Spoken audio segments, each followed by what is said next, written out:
not one of those people who gets all wacky or wonky about the Rule 5 draft. For the most part, it's a lot of fuss over very, very little because there's so few players who move in that process and make a difference. However, good morning to you. Good Wednesday morning. I'm Dejan Kovacevic of DK Pittsburgh Sports, and this is Daily Shot of Pirates. It comes your way bright and early every weekday if you're into football and or hockey. I also offer daily shots of Steelers and Penguins where you found this. The Pirates set their roster in advance of the Rule 5 draft by the Major League Baseball deadline yesterday. And again, I don't want to overstate the importance of this. The Rule 5 draft is a perfect example of an event that is so wonderful for fans to get into and debate and discuss, and who you'd keep, who I'd keep, who definitely needs to be thrown out, who's going to be available. And it ends up just being such a stinker, you know? It really does. And everybody that you get excited about, whoever it is that they claim, and they always claim somebody, by the time they even get into Bradenton, you're wondering what the heck that person's doing there. That said, here are the 4 prospects that Ben Cherington and his staff decided to keep yesterday. Andy Rodriguez and Mike Burrows were absolute no-brainers. Jared Triolo, the best defensive prospect in the entire system, and a good-looking righty named Colin Selby, who a lot of people don't know that much about as it relates to his prospectness, if you will, because he's 25 years old, and that's a little old to be having a great year in Double-A, which is what he did. However, throwing upper 90s, all that other stuff, good, wonderful. You keep those 4. No arguments, no nothing. But you know who else you keep?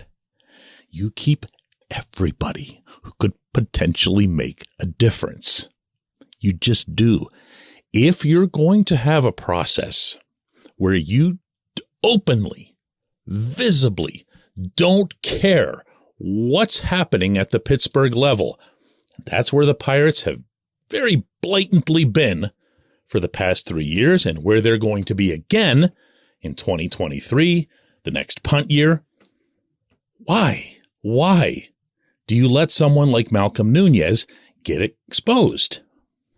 This portion of Daily Shot of Pirates is brought to you by our friends at North Shore Tavern. That's directly across Federal Street from PNC Park. It's home of Steak on a Stone, an eating experience, underscoring the word experience. The steak is brought to you partially cooked on an 800-degree stone, and you do the rest.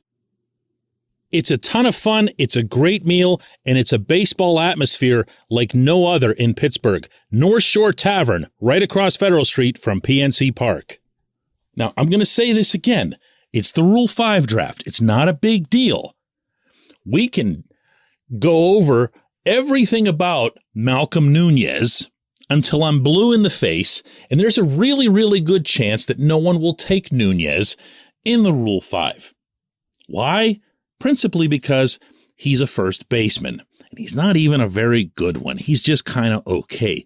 He's not a defensive player. And if you take a first baseman or someone who's not a good defensive player as a Rule 5, and you want to do something with him, you've got to keep him on your major league roster all the way through. And good luck finding action for that player. Good luck keeping him on that roster the full season. If that team doesn't keep that player, for anybody who doesn't know, the Rule 5 process requires you to offer him back to the previous team, and at which point the previous team, in this case the Pirates, can take him and put him right back in the minors where he was. They're obviously counting on that. They'll probably get away with that. So please take all of this in the fairest possible context that I can paint for you. However, Nunez is 21 years old. Nunez, this past season, a lot of it in the St. Louis system, and then the rest in the Pittsburgh system, after the Jose Quintana trade, had an 875 OPS, 22 home runs, 87 RBIs. He worked walks. He got on base. He made things happen. He's a hitter. And he's going to hit wherever it is that he goes. You know how I know that? Because he's hit already everywhere he's been.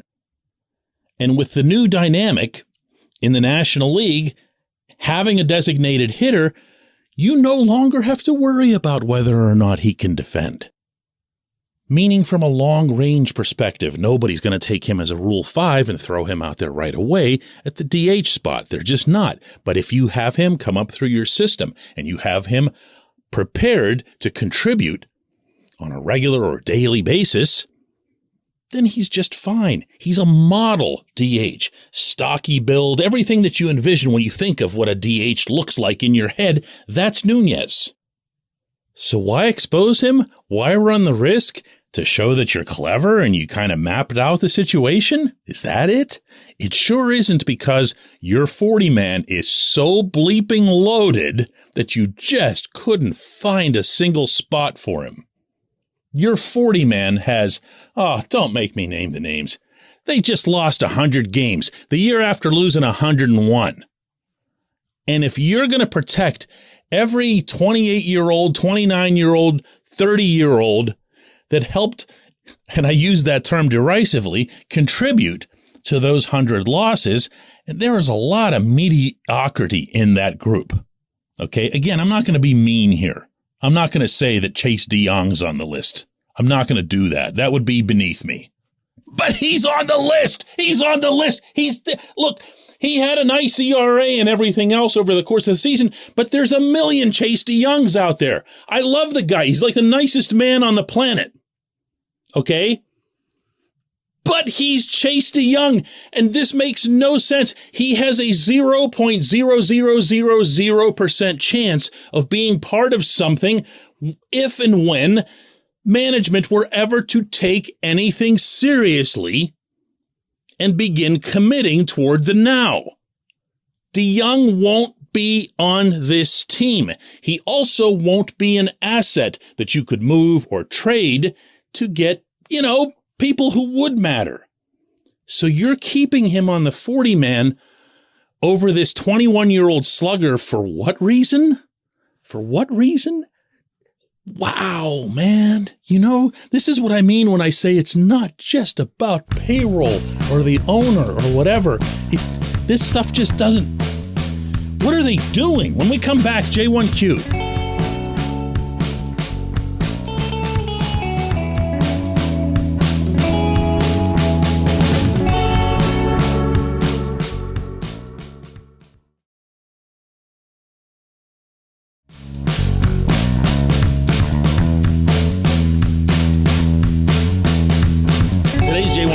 From Mike, who asks, DK, the Pirates hired Travis Williams as their president October 28th of 2019. During that time, he has presided over the 3 worst seasons of winning less percentage since the 1950s rinky-dinks. I have listened to Daily Shots for more than a couple years now. He is never included by you in the well-deserved lambasting of poor or non-existent decisions. I anticipate that Travis handles a whole bunch of stuff other than baseball ops, leaving the majority of those decisions to Ben Cherington. However, if Pirates charities, exciting new food choices, T-shirt Fridays, and pierogi races are filling up your planner while PNC Park is dying of apathy, then Bob and Bob from Office Space would probably be asking, what exactly do you do here, Travis? Isn't it time to start including Williams in the accountability analysis? Mike, first of all, this might be one of the best phrased J1Qs that I've gotten on any sport since the Daily Shots started. So hats off to you. Next thing I have to say to you, Mike, is you got me. You got me. I'm not going to be that guy who, for as opinionated as I can be and for as much as I get wound up here because I'm passionate about the job that I do, I'm not going to be one of those people who sits here on a daily basis and says, I'm always right. I'm always right. Stop questioning me and whatever else. I don't believe in it. I don't believe in it in any walk of life. So you got me. You got me. Here, I'm going to come clean for you. All right. I've known Travis Williams for a long time now. It goes back to his time having a prominent role with the Penguins. Most of that had to do with the development of the land that was left in the wake of the Civic Arena's demolition. A really, really complicated thing that continues to this day, even though the Civic Arena was vacated in 2010. I've gotten to know him. I've gotten to like him. I've gotten to respect him. I believe that he wants, legitimately, what's best for the Pirates. I've been in contact with him. I communicate with him. And as such, not out of any risk of burning a bridge with a source or somebody that I know or whatever, but just because I've learned to trust him, and that's very much part of reporting, I've given him and continue to give him, right now, just being totally forthright with you, the benefit of the doubt. For anybody who doesn't know this, Travis is in charge. It's not an equal hierarchy up there between Travis and Cherington. Cherington, in the technical sense and every other sense for that matter, answers to Travis. And the job that Travis has done, as such, hasn't been anywhere near adequate enough. He happens to believe that the team is doing things properly. He happens to believe that the Altoona Cavalry is worth the wait, and that when this all comes together, we will all have seen what everyone was trying to do. And I respect his stance on that, and to say it yet again, I trust him. However, in doing so, am I remiss in not mentioning his name every single time, or even often whenever I'm referring to Bob Nutting or Ben Cherington? Yes, and that's an error on my part. You got me. Okay, I don't believe it's anything that was conscious. I just don't.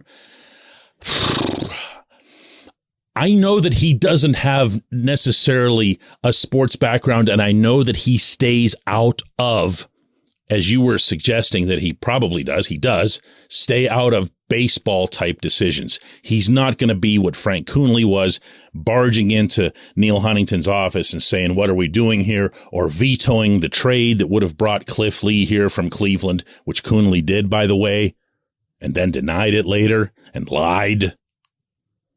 None of that is Travis. Okay. So that's also a reason that I keep him out of this, because then what ends up happening is, you know how fans get mad at Nutting every time the reliever blows a lead? Like, Nutting doesn't even have like the most remote thing to do with this sort of thing, but that's just how it goes. And I'd hate to see that happen to Travis, but he's responsible. He's responsible. As I mentioned to him not that long ago, just a couple of months ago, it's his franchise. I mean, the other guy owns it, but he's the one that's been put in charge of running the whole thing. And he's the one that needs to take charge of the whole thing. And he does need to be visible and audible. He hasn't done an interview with the media, meaning on the record, since early 2021. That's not okay. He and Cherington and Derek Shelton showed up in front of a group of fans at PNC Park 2 nights ago for an event that was emceed by Greg Brown. And there were some season ticket holders and so forth there. And that's great. That's wonderful that they're communicating with the people who buy the tickets, who show up and watch 101 losses and then 100 losses and see and feel more than anybody the pain of what they've wrought here at the Pittsburgh level. That's a commendable thing. I'm not going to rip them for that. But they never announced it, and it wasn't made open to the media. And if you think that that's a selfish, petty thing on my part, like as if I'd really, really covet going and spending a night at PNC Park at this time of year to experience this for some personal pleasure or whatever, the answer to that is no. Okay, that's not something that's my idea of fun. But you've got to be able to face the music, not just from the fans who you're probably going to be able to talk your way around with anybody because they're sitting there going, whoa, man, that's actually like Ben Cherington and Derek Shelton up there. This is actually pretty cool. And then when they call your name and they get all friendly and everyone's going to go, whoa, they like us. This is great. And then they leave there thinking, hey, these guys are serious. Yeah, this is awesome. It's not the same vibe. It's not the same vibe. He needs to do better. That's my answer to you. And I need to do better in including him. That's my second answer to you. Let's do this again tomorrow.